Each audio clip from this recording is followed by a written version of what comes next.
Listen, the Vikings have a couple situations going on right now that we need to figure out, man. And this is the time it's going to ramp up. It's going to get closer to the time where some decisions need to be made. Now, I see the Justin Jefferson talk. We'll talk about that on another day as we get a little closer. They're saying that they don't want to guarantee the money after 1 year.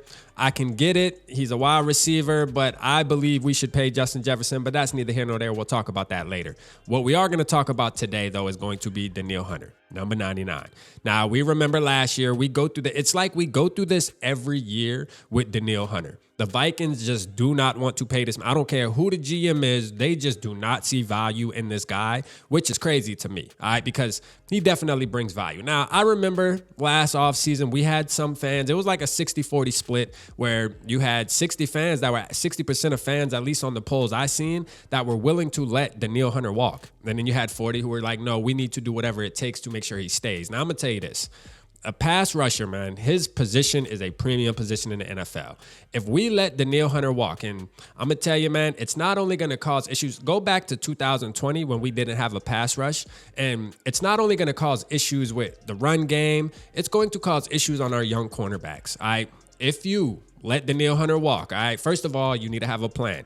The same way how you got to have a plan if you let Kirk Cousins walk at quarterback. You got to have a plan if you let Danielle Hunter walk, because he does bring that much value to that position, right? Like, he gets to the quarterback. He always leads the team in sacks. He's always up there in the top of the league in sacks. So how are you going to fill that hole? And, the chances of you filling that hole all the way are slim to none. But you can at least get some guys there to help out and maybe get it closer. We can't go with these no-name guys that are just coming into the league and they're trying to figure it out. We need some guys that actually have a name that we know can apply some pressure. Because I'm going to tell you what's going to happen, man. We don't have the defensive backs to really carry us, man, if we don't have a pass rush. I'm just going to keep it real, man. It's simple football. Like, if we can't get to the quarterback and we have quarterbacks that are sitting back there and just able to take their time and scan the field, it's going to be a long season in 2024. It really is. It's going to be a long season. Now, what I will say is this.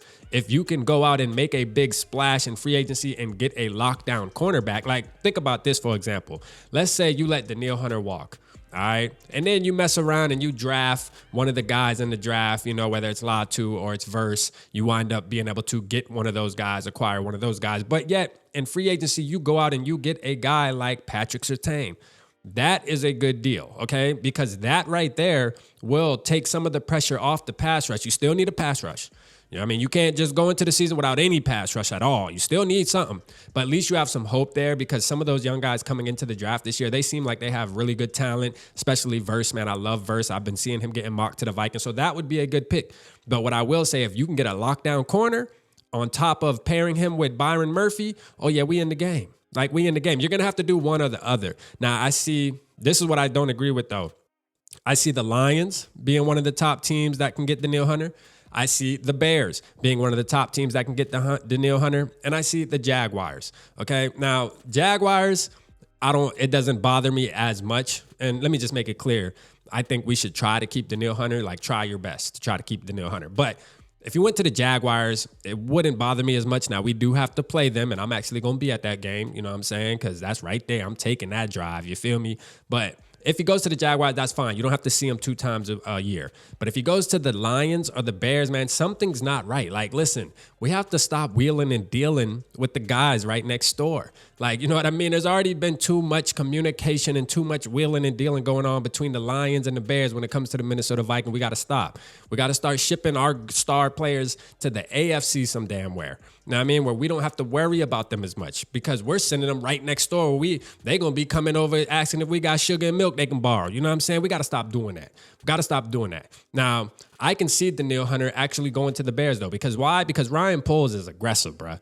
That dude's aggressive, and he wants to remember when they hired him, he said, listen, we're going to be the number 1 team in the NFC North within a couple of years, and we ain't giving it back. And I'm going to tell you, I always say this, man, if the Bears hit on this draft on top of free agency, all the money they got to spend, it might get scary for us. So we need to be careful what we do there. But I'm going to tell you, man, try to keep Danielle Hunter if you can, Kwesi. You know, there's a lot of stuff going on where a lot of people are kind of, you know, raising their eyebrows to you right now when it comes to these contracts, man. You got Justin Jefferson's contract sitting out there when this could just be done, bro. Like, it just needs to get done, in my opinion.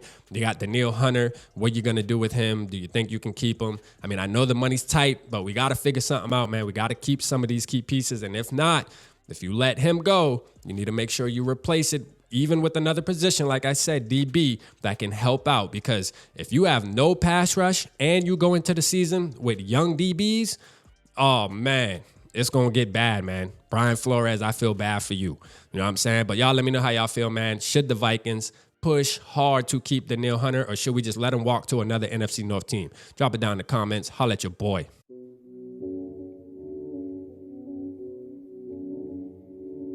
Yeah, smooth summer. Who running?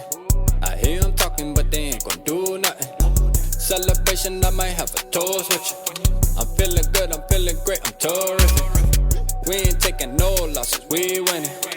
Undefeated, check the percentage.